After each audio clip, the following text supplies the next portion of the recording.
Good morning, everybody. Welcome to another edition of Discovery. My name is Allison Mostowich, and I am the Director of Engagement at Efficiency Canada. I am joining you from a very, very snowy Mohkinstsis, which is the Blackfoot word for Calgary, meaning elbow.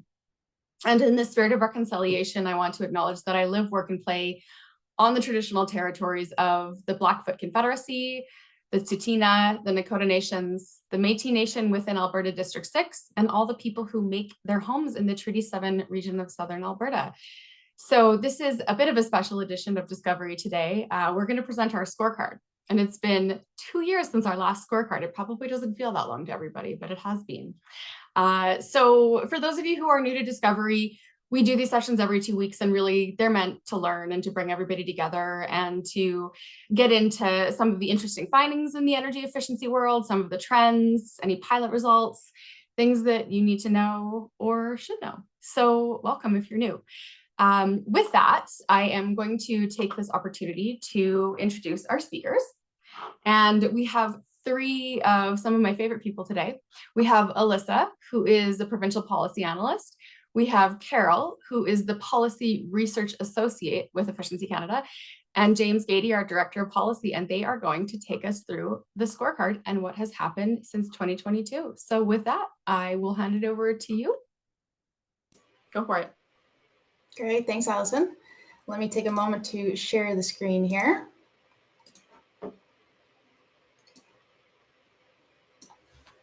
Looks good.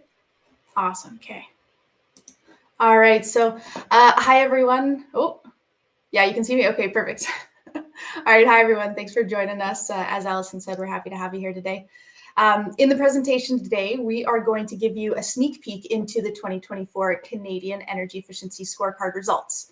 The report itself is going to be released imminently. So for more information for that, we will ask you to sign up to receive it if you'd like.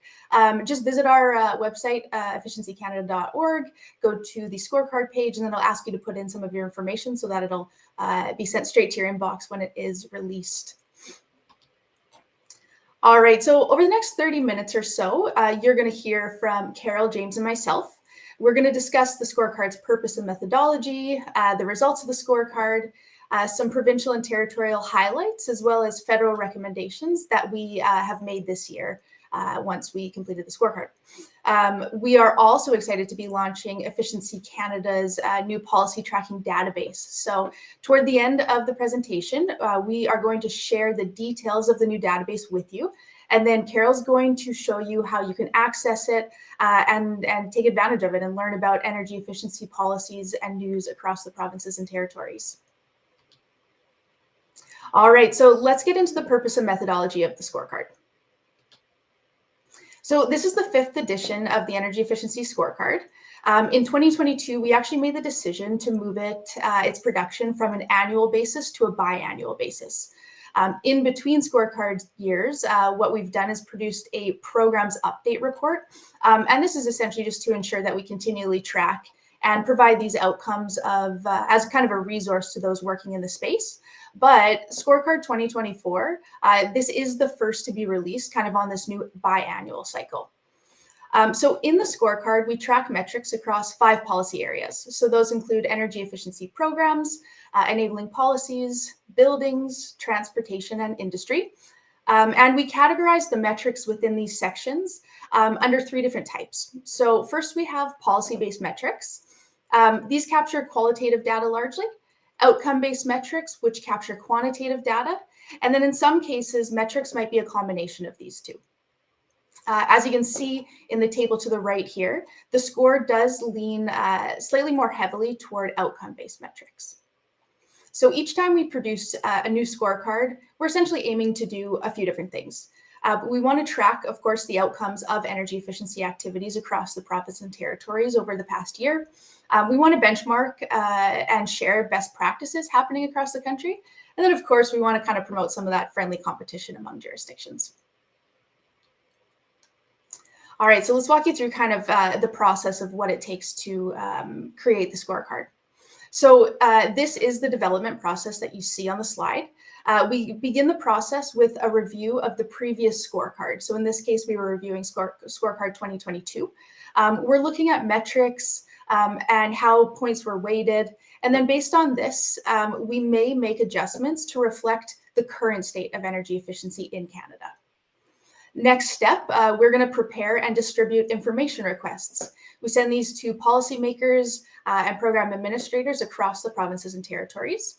And then once we get those completed requests returned to us, we begin to analyze the data and then write the scorecard draft.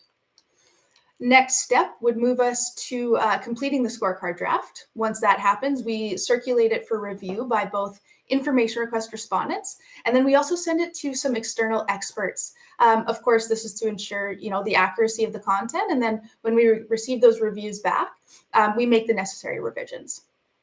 Lastly, once we have that scorecard ready to go, we prep the final copy, and then we present to the fine folks like yourselves. All right, and this is a visual representation of the timeline of the scorecard, just so you understand kind of the data that we're working with in this most recent scorecard. So the report covers the most recent 12 months of data that is available. So in the case of this scorecard, this is generally going to mean that it's data from January to December of 2023. In some cases, however, program administrators do report on a fiscal year basis. So those 12 months might not be exactly January to December. They might run into 2024. In addition to kind of stretching into 2024, some of this data, if it is reported on that fiscal basis, we also understand that policy change takes time. So we also allow a window of about 6 months into year 2 of the policy, of the kind of scorecard process. And if any policy changes happen within kind of that 6 month window into year 2, we do tend to include that in the report as well. Okay, so for this year's scorecard, we began kind of, as I mentioned, with a comprehensive review of the metrics from the past scorecard. So the goal of the review was to more clearly focus on policies that have both the greatest direct impact on energy efficiency as well as significant potential for policy change. So the results of this review were a reweighting of some metrics and then a removal of others. We also considered what are emerging policies, so practices and outcomes that might be a valuable addition to the report this year. This review and kind of looking at things this way resulted in a few new metrics. So you can see in the slide here, there are 4 listed. Starting with the first one, we have a new metric that tracks efficient water and space heating policies.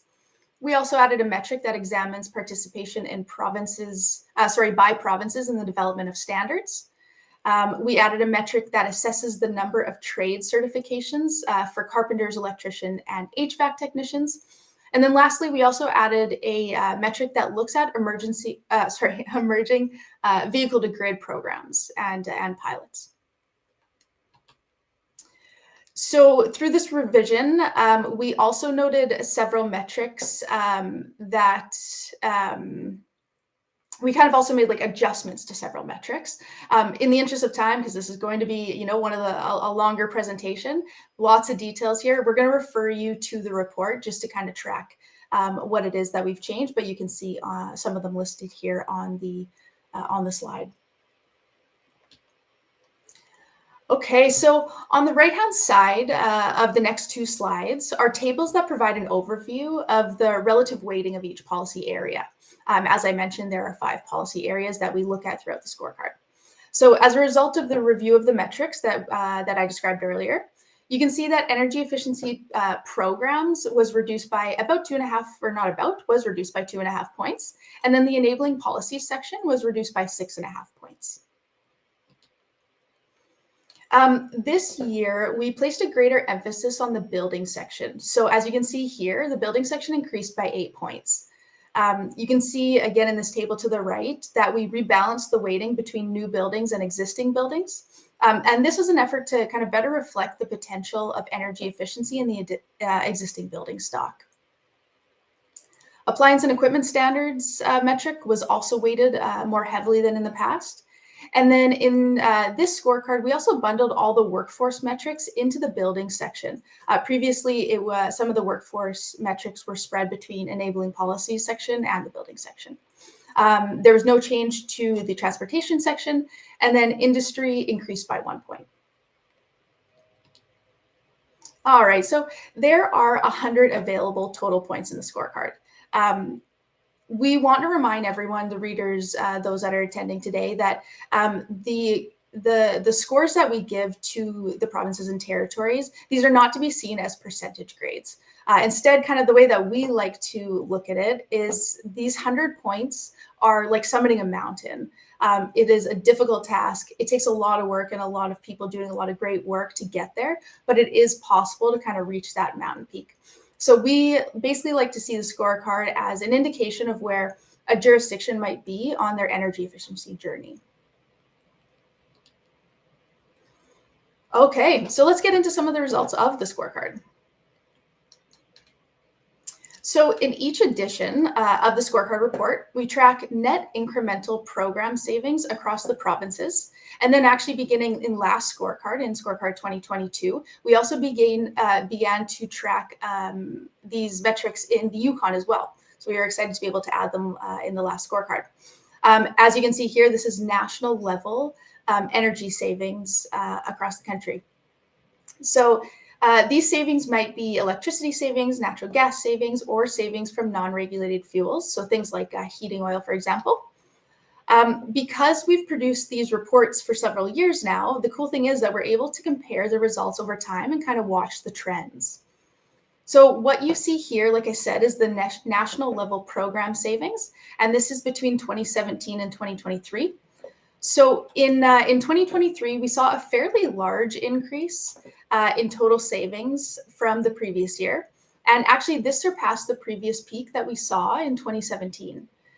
Total electricity and natural gas savings both saw significant increases year over year. All right, so moving on to national level program spending. This chart shows, like I said, the program spending, which includes spending on both energy efficiency programs as well as enabling strategies. So this could include things like education and awareness activities or undertaking things like potential studies. As you can see, there was large growth in spending between 2022 and 2023.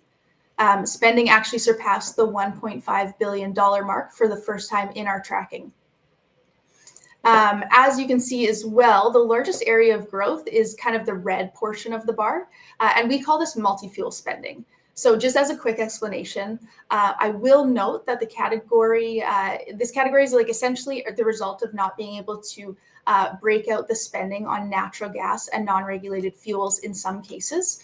And then it also might capture some enabling strategies in there. So whether or not trends will continue is yet to be seen, kind of this upward trend. However, I will note that several provinces have recently mentioned the importance of energy efficiency in energy planning and committed to or exploring enhanced activity kind of as the years come. All right, so finally, let's have a look at the overall scoring of each province and territory as the results of this year. So as a reminder, provinces and territories were benchmarked across the 5 categories that you see in the top row. Jurisdictions were scored out of 100 points. And I'll note that the scores that you see here have been kind of in each policy area, they have been rounded. So in some cases, they might not sum to the total column that you see. The shaded scores represent the top ranked province or territory in each area. And what we've done in this table is essentially categorize the jurisdictions into one of 5 tiers, defined by kind of like that horizontal white line. So the tiers are grouped overall in 10 points. So it goes from 0 to 9, 10 to 19, that kind of thing, all the way up to 60 points. As mentioned earlier, we do not see overall scoring as a grade, but rather we prefer to look at it as kind of a tier. Which tier is the province or the territory in throughout their kind of, at what point are they at in their energy efficiency journey? As you can see in the table, BC once again ranked first overall, being the only province in the 50 to 59 point tier. The second tier, which is 40 to 49 points, that holds the largest number of provinces at 4. This year, PEI and Quebec, they actually tied in scoring for the top place in the second tier. PEI climbed 2 spots since the last scorecard ranking, and is in the top spot of the program section of the report. So this is largely due to some growth and achievements in the program section of the report, but I'm going to let James get into that a little bit later in the presentation. As you can see, New Brunswick also climbed 3 spots this year. Similarly, this is due to the level of achievement in the program section. And then Nova Scotia, as you can see in the table, they fell 3 spots in our ranking. I do want to be clear, though, this isn't necessarily indicative of a decline in activity in the province, but instead, I think it kind of shows the increase in energy efficiency efforts elsewhere. As was the case in the previous scorecard, Quebec took the top spot in the transportation and industry sections.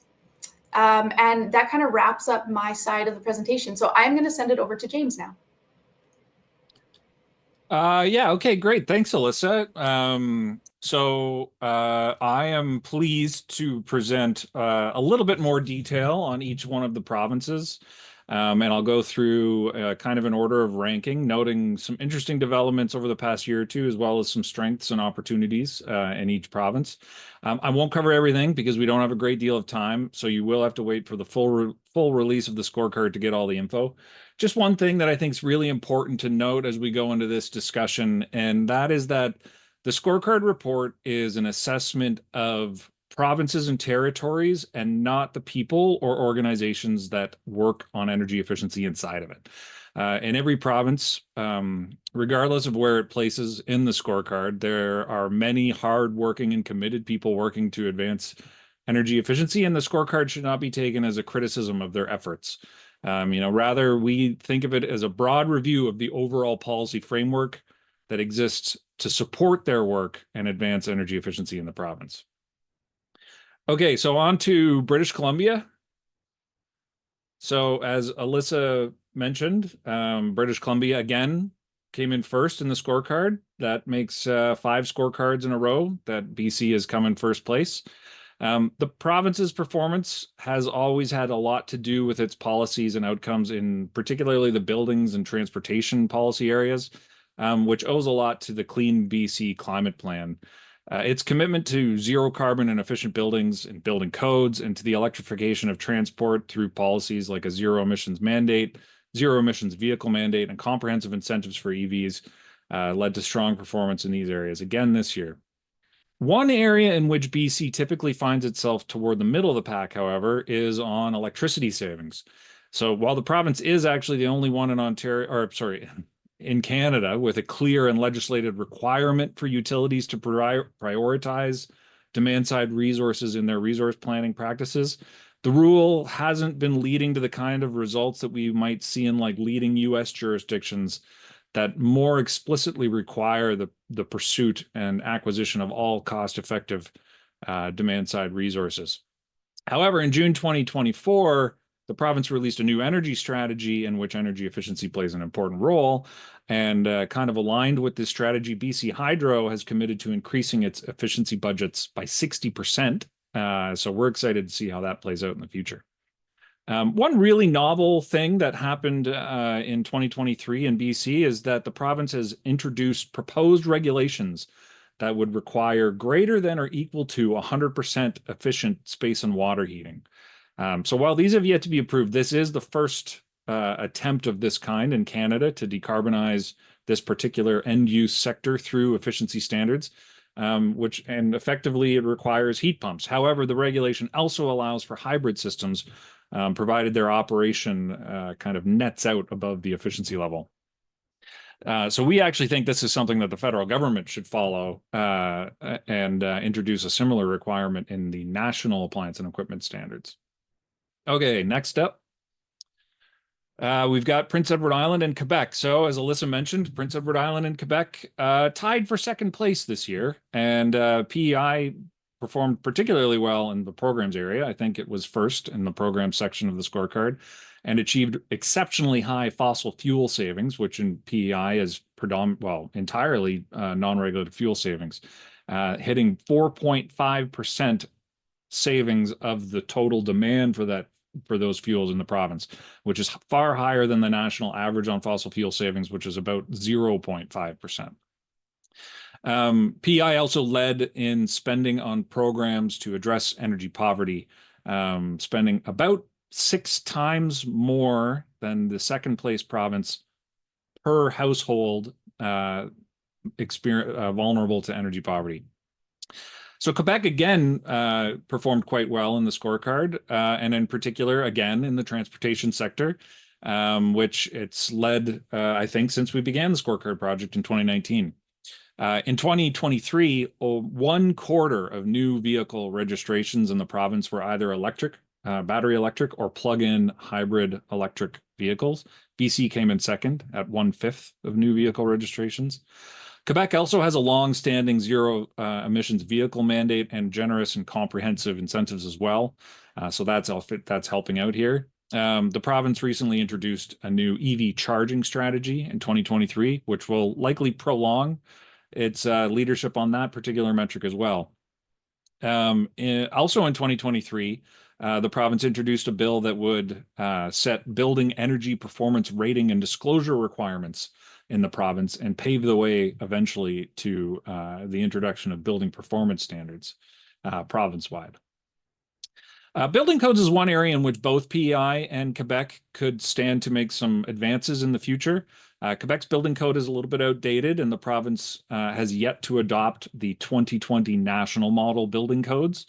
PEI has adopted those codes and made a commitment to reaching the top tier of the residential code, which is equivalent to a net zero energy ready building, but it hasn't released a schedule or a timeline for moving up the tiers toward that goal. Okay, next up, New Brunswick and Nova Scotia. So in 4th and 5th, we've got a close race between these neighboring provinces. New Brunswick, I really like the story of New Brunswick in this year's scorecard, and they've made impressive progress since we began the scorecard in 2019. This is in large part due to the 2022 Climate Action Plan that the province introduced, which contained stronger policies on energy efficiency targets and created a dedicated fund to support programs for low to moderate income residents. Nova Scotia is also a consistently strong performer in the program section of the scorecard, although as Alyssa mentioned, its overall rank slipped a little bit this year. It did continue to lead the nation in spending on programs for Indigenous communities, but as I said, like Alyssa said, other provinces have really been upping their game, and so things are getting a little bit more competitive in the top ranks of the scorecard. And actually this year, Ontario surpassed Nova Scotia in electricity savings. Nova Scotia was first in electricity savings, I think, in the last scorecard. So like Quebec and Prince Edward Island, both New Brunswick and Nova Scotia can have some opportunities on building codes. Neither province has adopted the 2020 model codes as of this moment right now, though they both committed to doing so next year and have stated plans to move up those tiers. We figure there's probably a good opportunity for those provinces to align on that tier upgrade schedule and set a common target for net zero energy ready buildings. Given their close proximity, aligned plans could probably have some knock-on benefits for developing workforce capacity in this area. Okay, on to the next. Here we've got Ontario, Yukon, and Manitoba. So Ontario and Yukon only being one point apart, a bit of an odd coupling because that is the biggest and the smallest jurisdiction, at least in terms of population, in the scorecard. But their different contexts produce some kind of interesting policy dynamics. Ontario is kind of like steering a cruise ship, which is to say, slow to move, but when it does, it's a big change. In the buildings policy area, Ontario has been in a bit of a stasis for some time. While the province's building codes do have some of the highest energy efficiency requirements in the country, it's remained unchanged for some time, and the province didn't really take the opportunity to recognize the existence of tiers in the new model codes. Yukon, by contrast, maybe can move a little bit quicker on things like this and has actually made a commitment to reach net zero energy ready buildings, residential buildings, I should say, by 2032.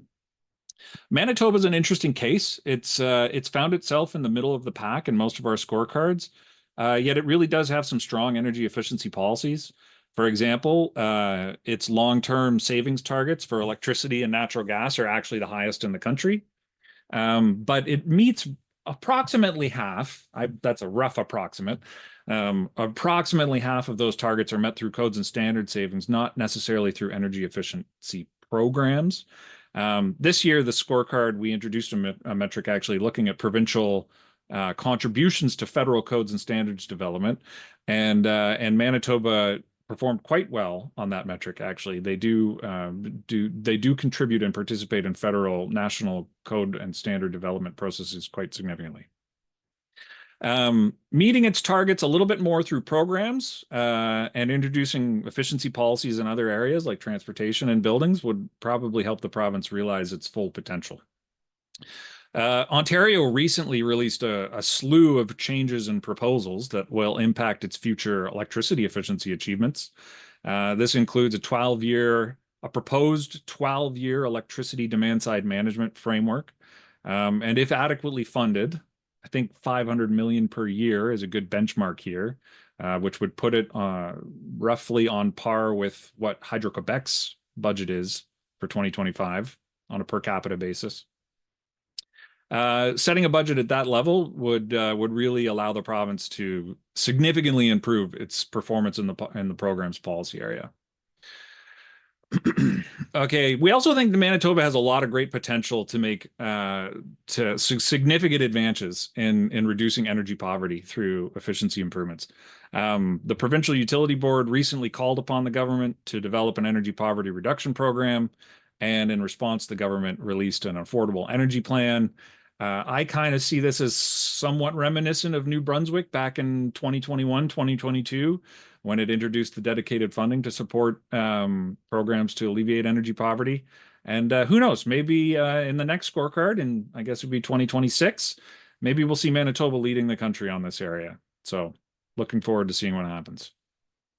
Okay, last, we come to Alberta and Saskatchewan and Newfoundland. So these three provinces have consistently placed toward the lower of the rankings in the scorecard since 2019, but it's not as though nothing is happening, just that more could be happening. So both Alberta and Saskatchewan have very little utility efficiency programs, none in Alberta, in fact. There are programs offered by other organizations in Alberta, but instituting a utility kind of DSM framework in the province could go a long way to addressing some of its resource challenges and improve comfort and cost of living for its residents. Newfoundland does have utility led energy efficiency program, and the current DSM plan actually includes supports for some supports for transportation electrification as part of that plan, which is interesting to see. We actually think Newfoundland would probably score higher in the scorecard, given that there are other government-led initiatives, but we've been challenged to acquire the data for those initiatives. So their ranking, at least on the programs metrics, is based solely on the utility-led programming in that province. Nevertheless, I would say, while the data for Newfoundland only captures the utility programs, the province still doesn't achieve the levels of saving and spending that we see in other provinces with only utility-led programming. One really, great success story here, I think, is Saskatchewan being the only province that went straight to Tier 2 when it adopted the 2020 model codes. I think this sets a great example for neighboring provinces.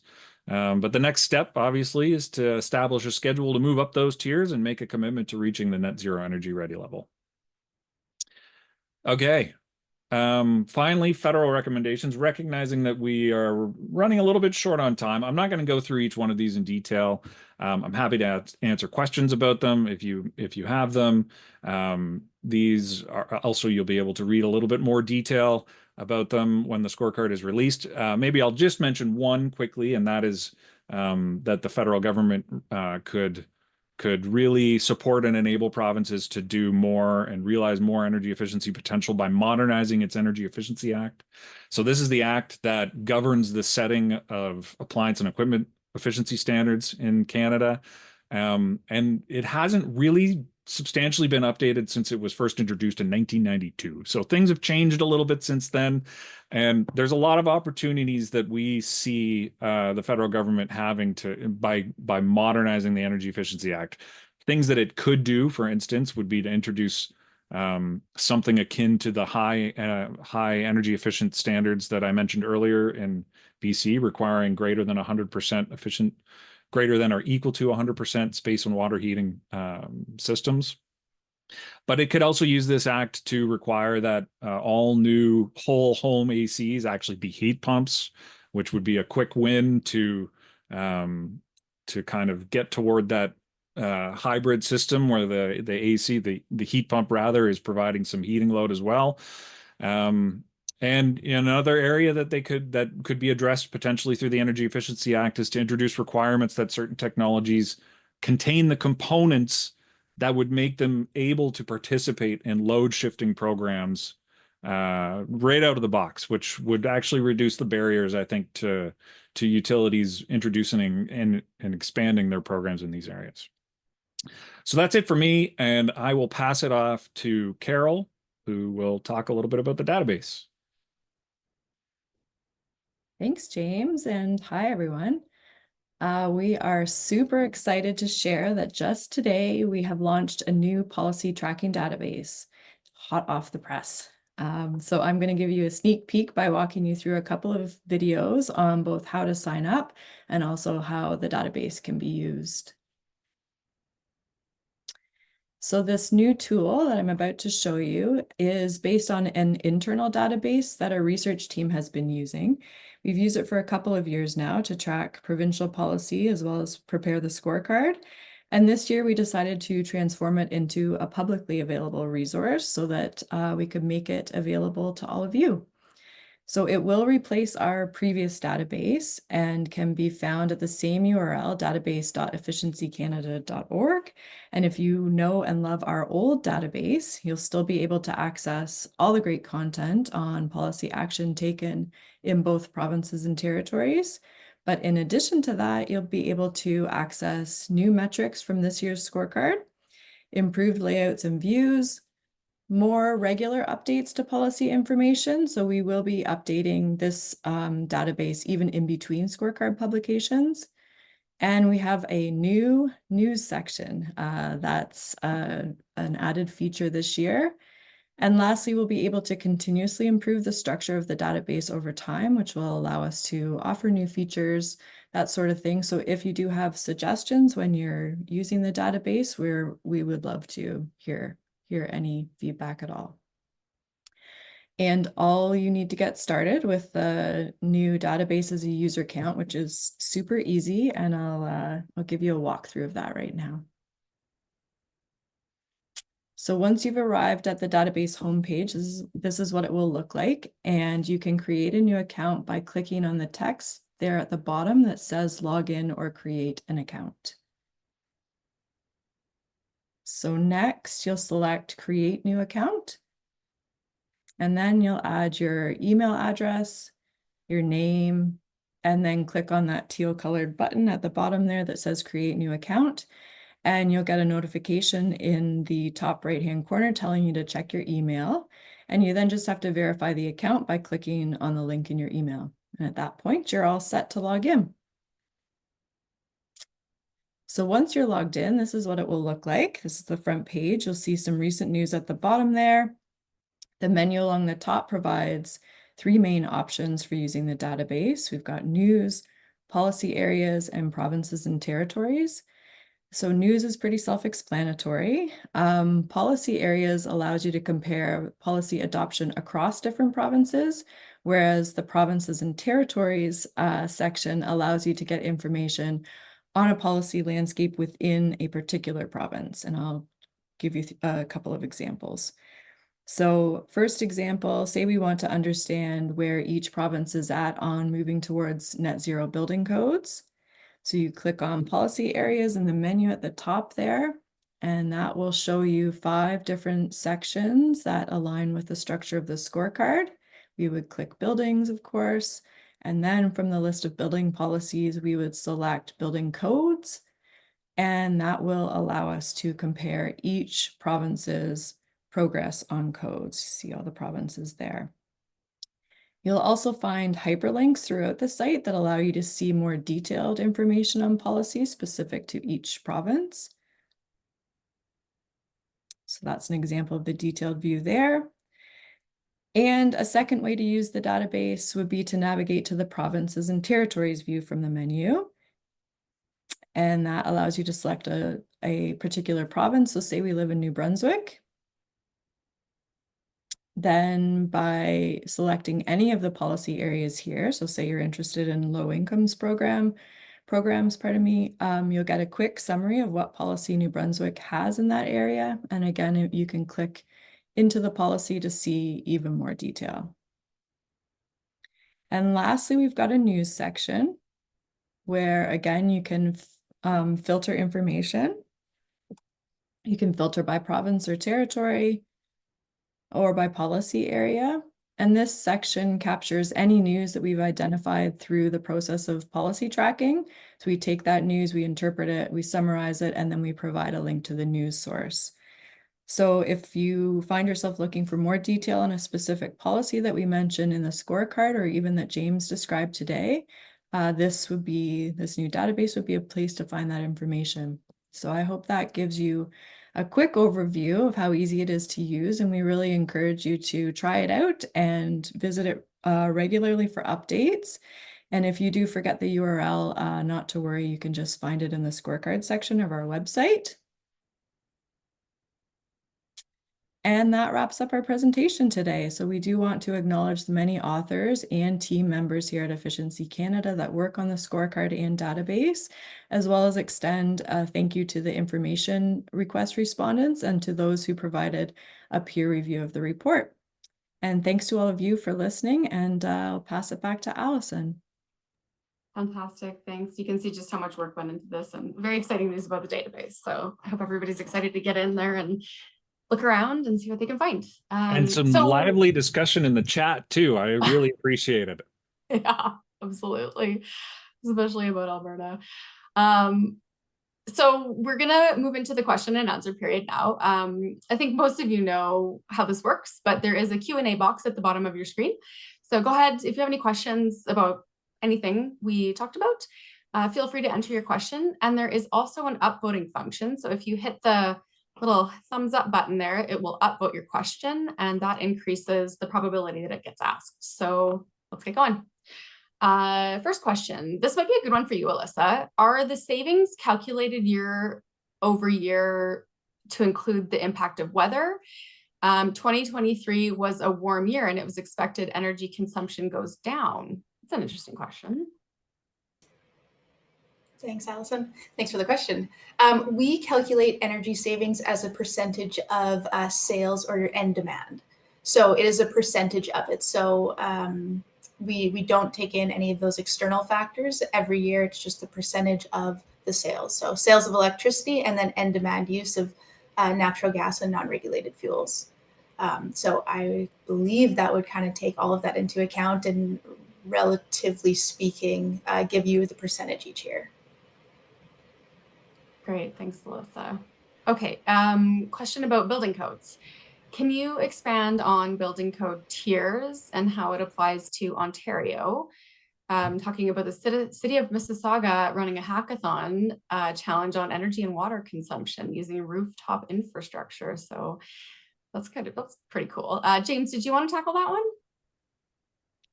I can try. I'm going to be honest. Things get a little in the weeds for me on building codes. I think Carol, maybe you can correct me where and if I go wrong. Okay, so yeah, it's kind of complicated with the tiers and the building codes, but essentially both relevant codes here. So there's one for small and residential buildings, and then there's one for commercial buildings, have levels of tiers in the 2020 model codes that progressively increase the efficiency requirements. So exactly what that looks like in how a province adopts those codes into their own legislation, I can't say for sure. But what I can say is that when we talk about the recognition of tiers, it's predominantly, well, at least importantly, manifested in explicit recognition by the province that the tiers exist and that they have a plan to move up them, and that they have ideally a target to reach the top tier. So in Ontario, this is not something that we see at the moment. Now, when it comes down to the level of like what municipalities can do, that's where I'm going to get a little bit beyond my expertise. It's actually something that we look at in the scorecard, whether or not municipalities in each province have the flexibility to adopt a tier in a building code that, or introduce energy efficiency requirements above what is listed, what is existing in the provincial base code. My understanding, and again, Carol, please correct me if I'm wrong, is that in Ontario, municipalities do not have that flexibility. And so are limited to some extent in what kind of requirements they can bring in for new buildings concerning energy efficiency requirements. Can I just add something there? That was great, Yeah, James. please do. So I noticed in the question that they were referring to a school hackathon, I think it was. So I also just wanted to point them to the building section on our website, because I believe we have a blog on what Ontario can and should do, and some other resources there that might be useful. And of course, if you need anything else, happy to help. Thanks, that's fantastic. Yeah, there's some great resources on our website, especially related to municipalities and building codes. There's quite a few guides on there, so feel free to reach out to us if you're interested. We can take you through the website and point some things out. Okay, this is a great question, and everybody get out your crystal balls for the next scorecard we do. But have any policy changes happened recently? So maybe that we didn't capture with this scorecard that would, potentially be significant, or maybe even change the results of the scorecard next year? Well, there won't be a full scorecard next year. So by the time we produce another full scorecard, yeah, there'll be a lot of policy changes, hopefully, that will get reflected. This is a bit of a tricky question for me to answer, because it really is difficult to keep to ensure that the scorecard by the time it's released is reflective of things that have happened over the course of this past year. I think we've done a pretty good job capturing some of the big things, although I note in the chat, some people have highlighted some things that are recently been happening in certain provinces, which might not be reflected in the scorecard. I might get the name wrong, but the Home Affordability Energy Program in Manitoba. So this whole development has kind of taken place outside of the period that we were looking at in the scorecard. There's been, off the top of my head, well, I mentioned a lot of stuff that's been happening in Ontario. So that's very recent. That was in October. All of these announcements were made. So that's not reflected in the scorecard. Yeah, I'm hard pressed. Alyssa, Carol, if you can think of any examples. Just I think one I can more. think of some. I think since the question came from Natalie, I know that they released the Deep Retrofit Accelerator Initiative, so that funding should have like leveraged impacts, hopefully, in the different provinces that received the funding, as well as the first iteration of the Codes Acceleration Fund was awarded. And there is a second, they actually recapitalized that program. So if anybody is interested in supporting code adoption across provinces, there's a small part of that fund that is sort of cross province and where you don't have jurisdiction to adopt codes. But that was recapitalized a second time this year, which is really cool to see. We were really pleased about that. Carol, you were going to add something too. Yeah, just one more.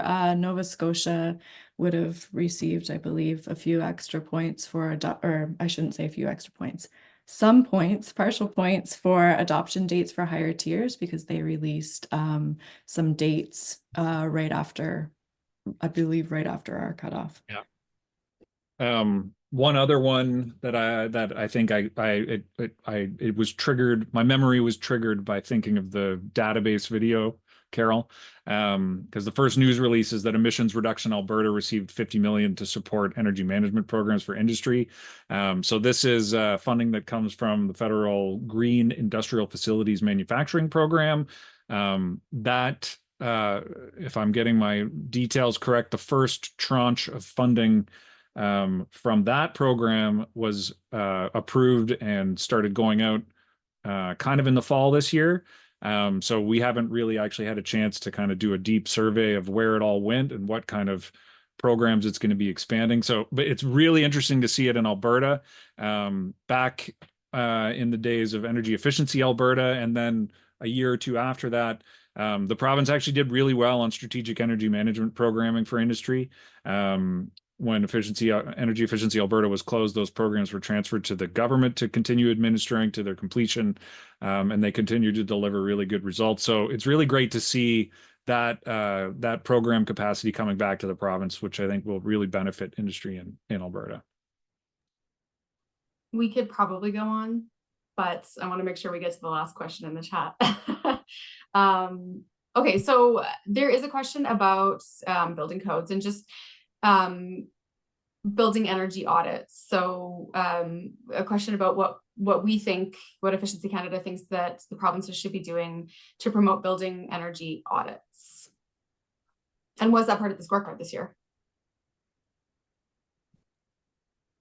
Do you want me to start, James? Sure, yeah, that'd be great. Give it a go. We do have a metric on mandatory rating and disclosure. Thinking that that's, I didn't see the question in the chat. And so we look at what regulatory mechanisms or plans different provinces have for having rating for all homes and larger buildings across the board, as well as where they might plan to disclose that information, either publicly by putting a label on a building, like in a large building, for example, virtual labeling, that sort of thing. So we do have a metric that covers that off in the scorecard. Right, that's right. And actually, it's also covered a little bit in the industry chapter of the scorecard as well, where we survey provincial program supports for various different functions, I guess, of industrial energy management, energy auditing being one. It's a really complicated topic, you know, because I think to answer the question, it depends a little bit on which particular building set or sector of the buildings that you're talking about.